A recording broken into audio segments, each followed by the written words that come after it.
This video was brought to you by my patrons. What's that one film? The one that birthed me. The one that made me feel so many things. The one that started my journey as the human being I am today. I can only think of one. A movie I saw when I was just 5 years old. A spectacle that I witnessed in the biggest of screens. A moment in time that I shall never forget. I felt the joy, the sorrow, the responsibility, the depth, the instrumental music ringing in my ears as it made me feel, but most of all, made me learn. It instantly became my favorite movie of all time. I had the soundtrack for it on CD, one that I still have to this day. I remember who gave me the film on VHS, a film that I repeatedly watched as a kid in my first language. It was everything to me, everything that defined me. It was my entire childhood, along with so many others from that era. I believed I could do anything, that I could go the distance to venture out into the unknown and become the person I knew I could be. But with time, that part of me was fading away. I was growing. I was no longer a kid. I was into many other things that also profoundly defined me. Anime, video games, and of course, cinema as a whole. To the point where I became an adult and thought that there was no way that these films, especially The Lion King, was as good as I remembered. How could they be? There's no way. I was a kid. I didn't know any better. And then, for the first time in my life, I rewatched all of the Disney Renaissance films.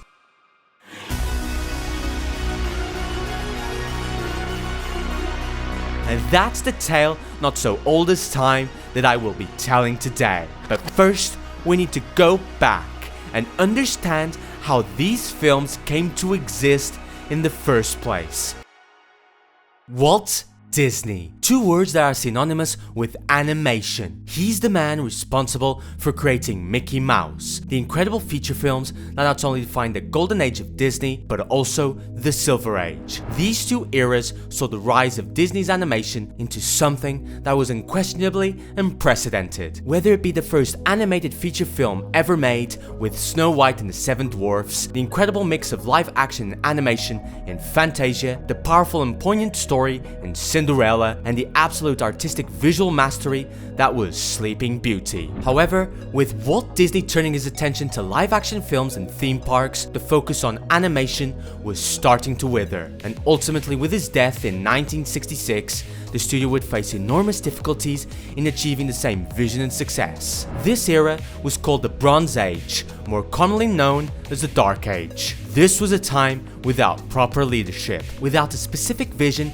to push the animation into new heights. To make matters worse, a very talented emerging animator known as Don Bluth would leave the studio and take half of the animators with him. And in the 80s, it were his films that ended up being not only the most successful, but also the most critically acclaimed. But the real issue came in 1984. Walt Disney's nephew, Roy Disney, who was still a part of the board of directors, decided to resign when talks of a corporate takeover were starting to take place. The idea was to buy the company with the intention of dismantling it and selling off its assets, which ultimately meant the death of Disney's animation. But Roy Disney was having none of it. And so, with the purpose to remove Ron Miller from Disney, Frank Wells, who was known for his work at Warner Brothers, and Michael Eisner from Paramount Studios were brought in to lead Disney back to its glory days, and both replaced Ron Miller. The first time outsiders have been brought in at the top. The Disney Board of Directors chose Michael Eisner of Paramount Pictures as chairman and Frank Wells of Warner Brothers as chief operating officer. Due to this, Roy would come back to Disney as vice chairman of the company and chairman of the animation department. Then, Jeffrey Katzenberg was brought in to oversee the motion picture division, which also included the animation aspects of the studio. The first film he had to deal with was the near release of The Black Cauldron. It was the most expensive animated movie that had ever been made at the time, costing a total of $44 million, and only made half of that at the box office. It's seen as one of the biggest black spots in their history and could have been the final dagger in its animation studio. But with these new people, things were about to change, and they brought one more person to the table, Peter Schneider, who became the first president of what eventually became the Walt Disney Feature Animation. And the first glimmer of hope came with the release of The Great Mouse Detective. Even with the enormous success of Don Bluth's An American Tail, Disney's new hit opened the doors for more projects to be made, with young artists hungry to showcase their talent, hungry to try new things, released from the shackles of who came before them, and could finally soar into newer heights. And so, shortly after the success of The Great Mouse Detective, a movie was greenlit. One about a girl who lived in the seas, who had something to say, who had a voice to be sung. And it was that movie that changed everything.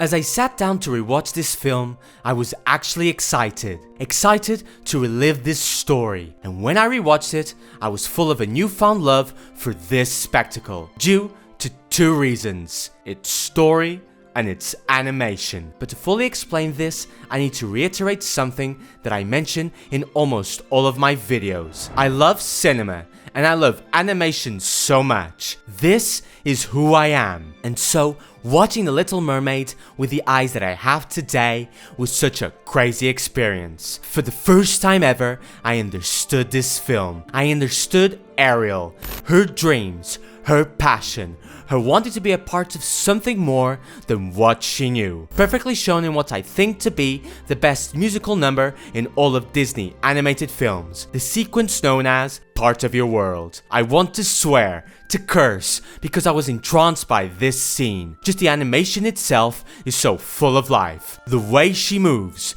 the way she pulls herself in when saying each line, each word, her eyes having so much character, the intensity of her voice that echoes stronger when she suddenly whispers instead of yelling. But most of all, her hair, dancing around her and adding so much heart to this whole scene. I was just totally amazed by it. And that's when it hit me. She's not singing, she's actually speaking to us. For some reason, I had never realized that before, because when I grew up with these films, I had never truly noticed that the musical numbers weren't there to just make it fun or entertaining, but it was actually developing both the characters and the story in a much more heartfelt way. It was a Broadway musical, but in Disney form. This was all thanks to Howard Ashman, who had such a rich background in Broadway and musicals, and with the help of one of his most trustworthy composers, Alan Menken, both set to make something really special. Menken would be responsible for the musical arrangements, whereas Ashman was not only involved in making the lyrics of each song, but was in many ways the driving force for the heart and soul of the film. It's her dream. You're not going to miss what the film's about. That's the central issue of the entire film, and by having her sing it, it makes that point indelible. She wishes she were human. At the end, she will become human and live happily ever after. That's what she wants. The way he wrote all of the musical numbers was to ensure that what he wrote would be the core elements of the story of our red-headed protagonist. He would even direct the singers to properly convey what he wanted from each song. What would I give if I could live out of these waters? The intensity is better than what would I give is better than noise. And when you couple that with so many talented animators like Ron Clements and John Musker, who were the ones who pitched this film in the first place, you get a work of art like The Little Mermaid. One moment that really caught my attention was when Ariel loses her voice. It would have been so easy to just have her voice removed and that was it. But the animators took their time and effort to have Ariel grab her throat the moment it happens, as if she had just lost herself. It struck a chord with me in a way that I was not expecting. It's such a minor thing, but ultimately adds so much to a character and the stakes she's going through. And the movie is full of these small yet compelling details. This isn't to say that it's perfect. I do believe there to be some issues here and there, especially with the third act, but it became evident that for the first time in a very long time, Disney had finally gone back to its roots, had gone back to wanting to tell fairy tale stories, but done in a way that was new and fresh. And the key to that was their desire to express a personal and emotional story that could resonate with anyone, especially with bright young women who were sick of swimming, ready to stand. And thanks to its success, it would kick off the Disney Renaissance era.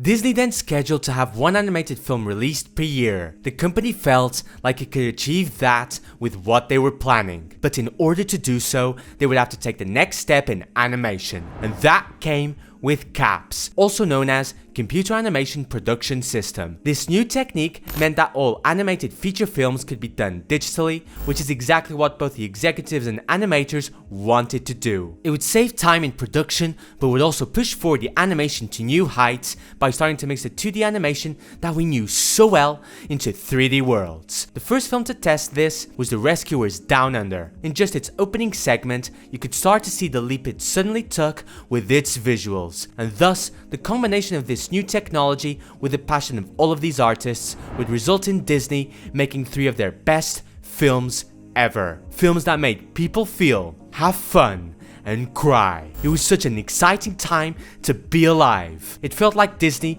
could do no wrong, as if the magic of cinema, of animation, had suddenly returned. Whether it was the exquisite and mature story from Beauty and the Beast, the exciting and inspiring ride in Aladdin, or the grief and growth found in The Lion King. But the question was, do these films still stand the test of time? Did I love them as much as I did in my younger days, or was my childhood clouded by the magic and fantasy that these films brought me? There was only one way to find out. I sat down and pressed play. And then something crazy happened. Something I was not expecting. Something that shook me to my core.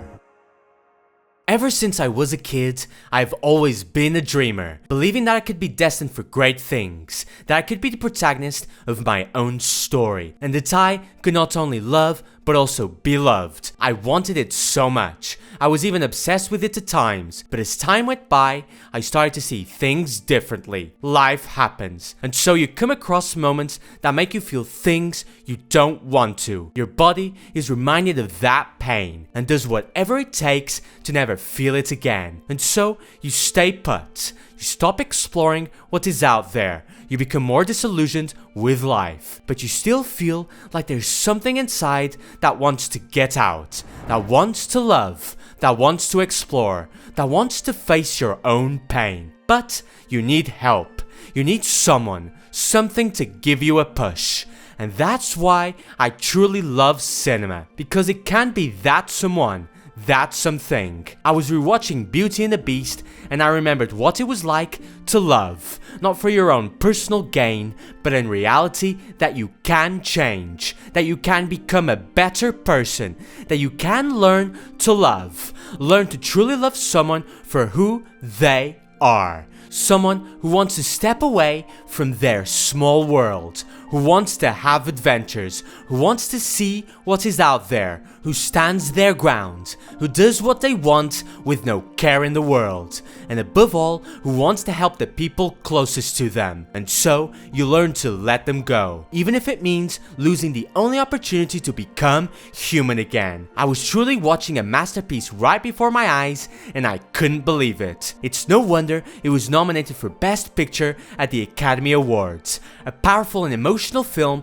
where the beast becomes man and the man becomes the beast. Then came Aladdin. I realized how exhilarating it really was. How 2 people felt trapped and wanted to be free in their own ways, so they could both explore a whole new world and stop pretending to be something they're not. It was beautiful. I was once again enamored with the quality of its animation, whether it was the genie's extravagant personality enhanced by Robin Williams' performance, or something as subtle as Jasmine realizing that the man next to her was indeed the same man she met at the marketplace. But most of all, I just really wanted to stretch my hand out to someone and go on unforgettable rides. And then came a film that I initially didn't want to rewatch. A film that I thought could not reach the heights of my younger days. A film that I had convinced myself was not as good as I thought it was. But I was wrong. It made me shake. It made me scared. My body was remembering the pain I had gone through as a child. It was even worse than Bambi. Worse than the anime it took a lot of inspiration from, because it forced you to spend time with his son and his father, getting accustomed to their relationship, getting to love them, only for it to be stripped away in the most tragic and ruthless way possible. Not even Hakuna Matata could save me. I wasn't a kid anymore. I was 32 years old, and the depth and maturity of this story broke me, with every scene, with every frame, with the sound of Hans Zimmer's soundtrack that just made it 10 times worse.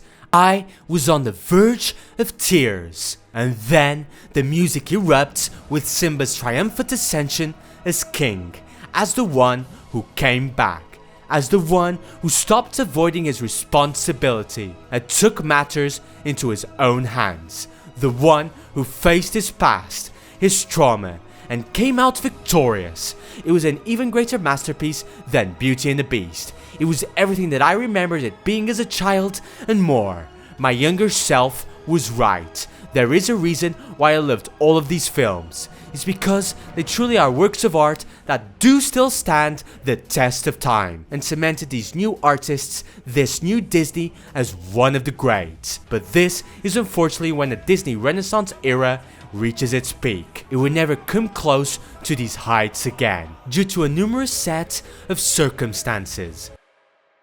On April 3rd, 1994, Frank Wells died in a horrific helicopter crash. This man was so important because he was the peacemaker between all of the egos at Disney, especially between Michael Eisner, Roy Disney, and Jeffrey Katzenberg. The latter, even though he was someone who was important in making Disney successful again, he also didn't truly connect with the animators and the other heads of the studio. But more than that, he wanted to be the face of this new era of the company, which infuriated Roy Disney. Frank Wells was the only one who could keep things afloat, but with his death, everything started to change. Katzenberg was promised to take his place, but Eisner told him that it wouldn't happen, mainly because he didn't want to anger Roy Disney even more. And so, after the release of The Lion King, Katzenberg resigned. Now, this might seem like the man really had an enormous hand in making all of these films, but that is actually not the case. The Lion King was never seen as a film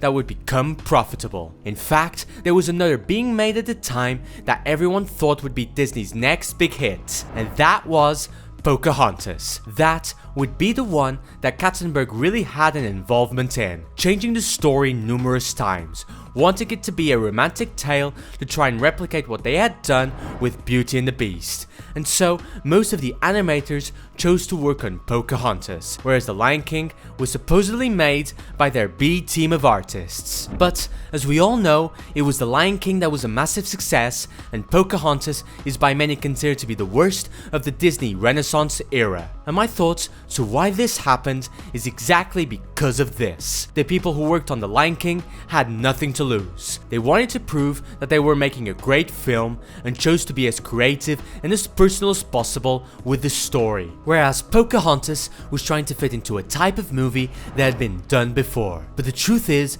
by trying to reproduce the same type of success, you also forget what made it work in the first place. One of the reasons was not having Howard Ashman. He unfortunately passed away right before the release of Beauty and the Beast, but it was undeniable how much he provided to the film, to the point where I felt it was crucial to see the connection between Belle and Beast grow throughout the course of the movie, and Pocahontas clearly did not have that. Another reason was due to it being based on a true story. Since they changed so many elements of what actually happened, it angered a lot of people. But even if you just look at it as its own thing, it's just not a film that has much depth, void of almost any character development, with mind-boggling decisions like having the protagonists talk to each other through the power of their hearts, or the choice to have the leading man of the film have an American accent when he is supposed to be British. So This was just more evidence that maybe Katzenberg didn't really know what he was doing. The Hunchback of Notre Dame was another film that tried to do a lot of bold things, but again ends up feeling very hollow. The character Esmeralda is probably the least interesting female character of this era. The love story between her and Phoebus comes out of nowhere, and in my opinion there are way too many songs in this movie. I did enjoy Quasimodo a lot, a great character and really well developed, and I do think the angle they took with the villain is really interesting and quite horrifying, especially during its musical act. But that's really it. Apart from some incredible visuals, I didn't really love it that much. I understand why I wasn't too fond of these two films when I was a kid, and it still shows. It's hard to really explain why the quality dipped, though of course this is just my personal opinion. There are many people who love these films, precisely because there are lots of good elements that can be found in them. But when compared to the early Renaissance days, it really felt like the best times were gone, when suddenly things were starting to look up again.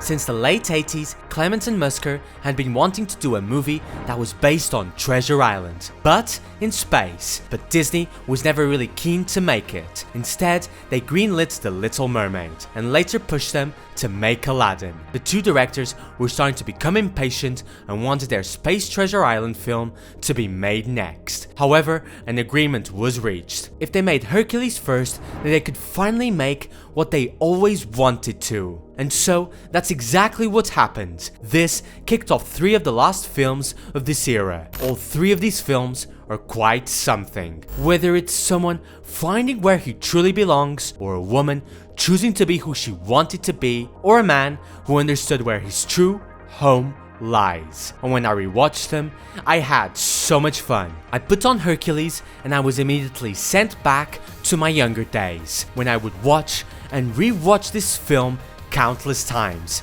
connecting to his character, to his arc, and what it meant to be a true hero. Not someone who lived amongst the gods, but as someone who chose to share a life with the woman he loves. And what I really want to talk about is how this film started to do something that none of the others had done yet. As much as I love Ariel, Belle, and Jasmine, it's hard not to notice that they didn't really have any sort of development. Not that they needed to. They are really well constructed characters who know who they are, who know what they want. They aren't content with the lives they have, and dream of wanting something more in their lives, which is a defining aspect of this era. But it was a little odd when you consider that none of them really had an actual arc, as opposed to older men who made mistakes and actually learned from their mistakes. The only one who comes close to having an actual arc is Ariel, but even then, the main arc of the movie is not hers, but rather from her father King Triton, who has to learn to let her daughter go. So, when you suddenly saw a character like Meg, you understood that something was different about her. Someone who was in cahoots with the villain, who had given her life, her soul, for someone she loved, only to be betrayed by him when she was out of the picture. To develop feelings for Hercules when she was duping him. To not wanting to admit that she was in love with him in one of the best musical numbers of this decade. And then ends up redeeming herself by saving his life. This was an enormous breath of fresh air. She was multi-layered, and that was such a great step in its storytelling. One that was not perfect, who didn't do the things you expected her to do, and actually grew. It not only made her more relatable, but above all, really complex. This would become even more noticeable in the next film. One that would change the game. One that would influence so many people, and that was with Mulan. The protagonist was like many others we had seen before, struggling with her identity, having difficulty fitting in, and wanting to become someone worthwhile. Only this time, we saw it through the lens of a female protagonist, and the film full on addresses this in such a smart way, by having her character not being the typical woman that everyone wants her to be, but rather the person who she chooses to be. And that is revealed when she realizes that maybe she didn't join the army to save her father. She had something to prove to everyone, and most of all, to herself. It resonated with all walks of life, not just to women, but to men too. Or at least in my case, it did. I was able to place myself in her shoes precisely because I was not your typical man, and I never wanted to be that. I wanted to be my own man. I mean, Shang, who constantly says that we need to make a man out of you, is the one who stumbles with his words when he tries to thank Mulan for everything she did. And I was like, yeah, I would probably do that. It's like the movie was initially setting up a traditional idea that we took for granted, but then rather intelligently picks it apart through extraordinary storytelling. The biggest evidence of this is when all the soldiers are singing a girl worth fighting for, as if being in the army is all about impressing women, but then abruptly cuts to a scene full of dead people, and our protagonist herself finds a doll belonging to an innocent child. Because you see, that's the real girl worth fighting for. The one who unforgivingly died at the hands of war. It's also no coincidence that the movie so brilliantly stops being a musical at this point, to really showcase the brutality and seriousness of what was being talked about here. That's why Mulan is such an exceptional film, one that rivals the early works of art of this era. Not only does it illustrate so many important subjects and issues, but it also spoke to everyone, to you and to me. Now, there was only one film left, one to finish this era off, one that would most certainly be a resounding roar, but would also show why this era came to an end. The visually stunning tale of Tarzan. When I was rewatching it, I noticed something quite intriguing. It seemed like it was trying to tell the same story as Pocahontas, but this time, do it in a more gracious way. Our protagonist could miraculously speak English when he first met Jane, and she was actually British. Ow, ow, Teddy, what's all the hullabaloo about? Plus, it was way clearer who the genuine threat was, and our protagonist actually had an arc. But one of the things I enjoyed the most was the bubbly personalities of each character. The fact that Tarzan was animated in Paris while Jane was animated in Los Angeles adds so much to the movie, almost as if they came from two different worlds, and that is noticeable just from their physicality, from their eyes. But what really caught my attention was the frenetic energy of the film, which is why it comes as no surprise that Kevin Lima was one of its co-directors. For those who don't know, Kevin Lima made his directorial debut a few years prior with a film titled A Goofy Movie. Normally, the animated films were made by Walt Disney Feature Animation, but in this case, it was made by another Disney studio, one that was regularly in charge of creating direct-to-video sequels. But A Goofy Movie still managed to contain all of the elements that made a Disney film of this decade so memorable, full of musical numbers, with a protagonist who wanted to prove he could stand out, and a heartwarming story between a son and his father. But one of its great features was just how chaotic it really was, making it such a fun ride altogether. So when you watch Tarzan, you start to see a few similarities. In both, you have characters that literally glide on surfaces that almost feels like a dance. Whether it's a car riding on the broken rails of a countryside road, or an ape man skating through the trees of a jungle. But you could also see some resemblance in the endearing nature of their relationships. However, it was also with this movie that you start to see a big change of direction. The biggest departure that Tarzan had from all of the others was the fact that it was not a musical. I do think Phil Collins does quite a good job with the songs in showcasing what is actually happening, but it would have been better to mix in his performances with a few key musical numbers, which is weird because that's exactly what Kevin Lima did with The Goofy Movie. Not only do you have Tevin Campbell as Powerline perform the two biggest songs of the film, but it's also mixed beautifully with incredible musical acts that flawlessly illustrate the interactions between the characters. You even have Max pretending to be Powerline as if he's the one singing. And the reason this is so important is because when you see the character voice those words, it adds so much more nuance and depth to these scenes. It's them speaking whispering, yelling all of their emotions at us, rather than someone else telling us what they are going through. It's why since The Little Mermaid, it became a staple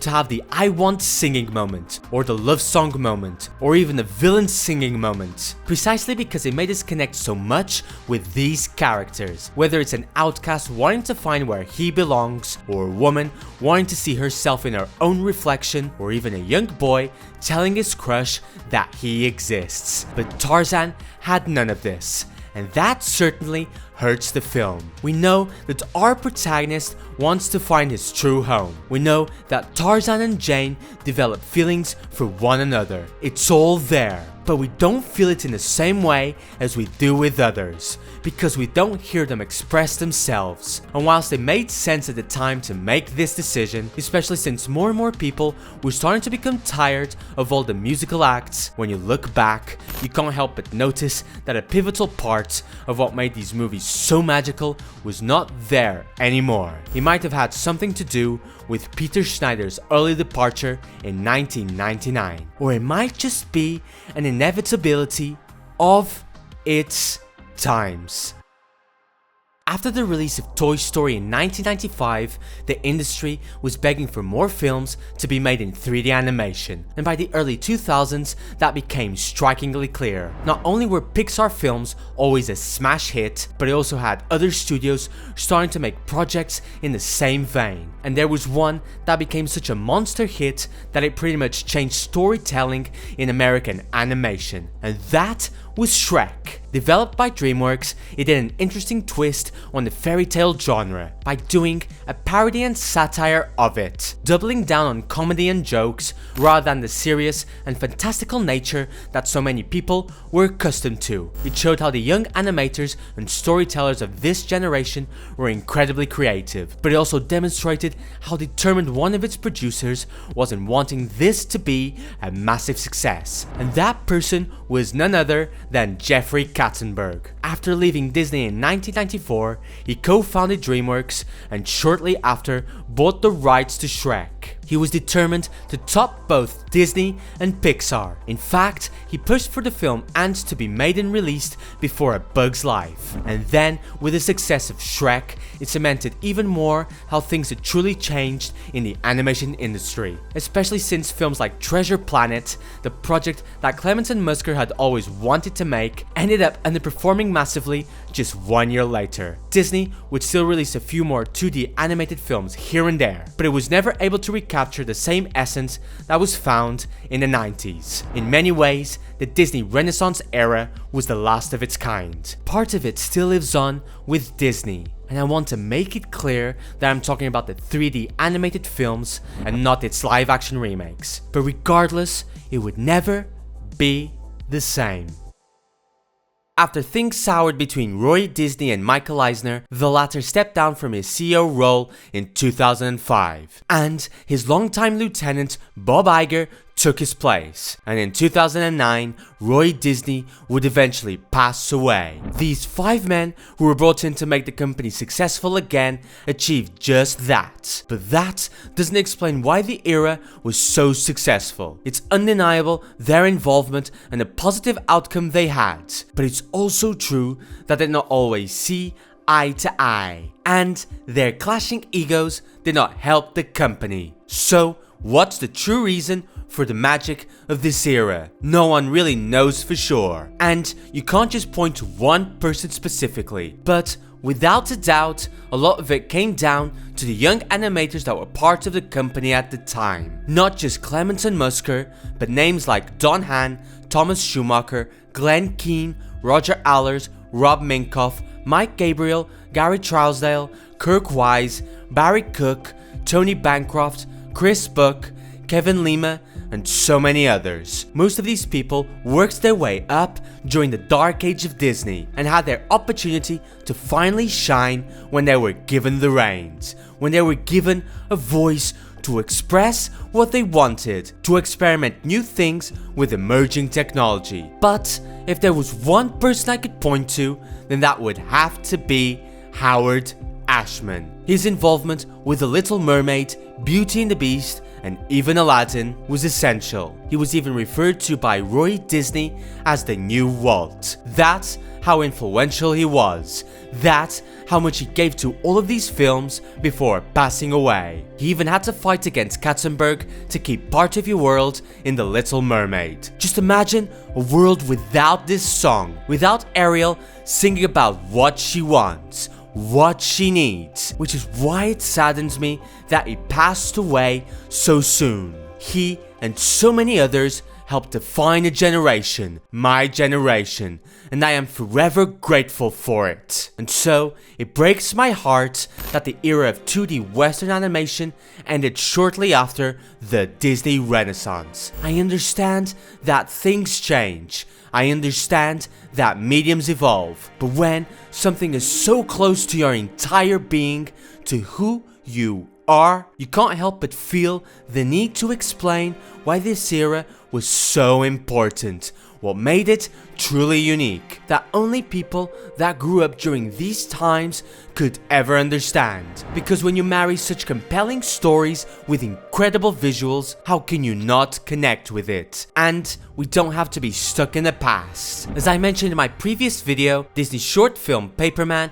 made in 2012, mixes beautifully 2D with 3D animation. And it's probably my favorite thing to come out of Disney since the 90s. Just look at this. Doesn't this look amazing? Doesn't this pull your heartstrings the moment you see it on screen? Because in my eyes, this wonderfully contains the heart and the art of what I love about the Disney Renaissance. Of all of those films that gave me so much life. I mean, the reason that I still dream great things at the age of 32 is in part due to them. Of making me believe, of making me feel like I'm worth something, that I can reach for what I've always wanted, that I can use my voice for great things. And hopefully there are people out there who will hear what I have to say. I'm realizing now just how impactful this era really was to me, especially after rewatching all of these films in such a short amount of time. And yes, that most definitely includes